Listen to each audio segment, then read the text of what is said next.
పశ్చిమ గోదావరి జిల్లా పాములపర్రు గ్రామస్తుల స్ఫూర్తి అభినందనీయమన్నారు AP deputy speaker Kanumuri Raghuramakrishnaraju. Canara bank సౌజన్యంతో ఉండి మండలం పాములపర్రులో ఏర్పాటు చేసిన 5 లక్షల లీటర్ల వాటర్ మైక్రో ఫిల్టర్ బీడ్లను రఘురామ ప్రారంభించారు. గ్రామస్తులు ముందుకొచ్చి మంచినీటి చెరువును బాగు చేసుకోవడం స్ఫూర్తిదాయకమని రఘురామకృష్ణరాజు కొనియాడారు. ఇదే స్ఫూర్తితో నియోజకవర్గంలోని అన్ని గ్రామాల్లోని ప్రభుత్వం మీద ఆధారపడకుండా దాతలు ముందుకు రావాలని ఆయన పిలుపునిచ్చారు.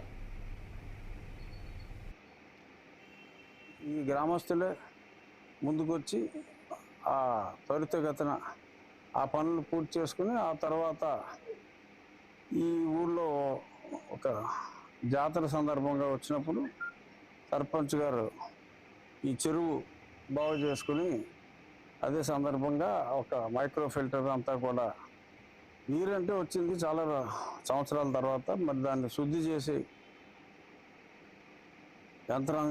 యంత్రం అంతా కూడా ఉండాలి అనే ఆలోచనతో మళ్ళీ దానికి కూడా ఆ చెరువు బాగు చేయడానికి కూడా ఊళ్ళో వెంకటేశ్వరరావు ఇంకా చాలామంది ముందుకొచ్చి 7 లక్షల రూపాయల పైగా ఖర్చుతో ఆ చెరువునంతా కూడా బాగా చేసుకుంటాం.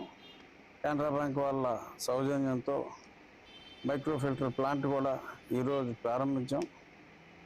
మంచినీటికి ఈ క్షణం నుంచి ఇంక ఎటువంటి సమస్య పాములపర్రు గ్రామానికి 2 దశాబ్దాల సమస్య నేటితో తీరింది. అలాగే రోడ్డు ఈ పాములపర్రు, చినకాపురం, పెదకాపురం ఈ రోడ్డు కూడా చాలా సంవత్సరాలుగా పెండింగ్లో ఉంది. ఆ కాంట్రాక్టర్స్తో మాట్లాడటం జరిగింది. త్వరలో ఆ రోడ్డు పనులు కూడా ప్రారంభించి డైరెక్ట్గా ఈ రోడ్డు అంతా కూడా బ్రహ్మాండంగా, ఎందుకంటే సుమారు ఒక 10 కోట్ల పైగా వ్యయంతో ఇప్పుడు ఇమ్మీడియట్గా మొదలు పెడుతున్నారు. అలా వేగవంతంగా పనులు అయ్యేలాగా కూడా కాంట్రాక్టర్ గారిని, ఎందుకంటే వాళ్ళకి పేమెంట్లు ఆగిపోయినాయి, అవన్నీ కూడా పరిష్కారం అయ్యే దిశగా మాట్లాడాం. డెఫినెట్గా అతి త్వరలో ఆ రోడ్డు పని కూడా ప్రారంభం అవుతుంది. సో ఈ రోడ్డుకి, ఈ ప్రాంతానికి పూర్వ వైభవం వచ్చేలాగా మా వంతు కృషి వేగవంతంగా చేస్తాం. ఈ గ్రామస్తులు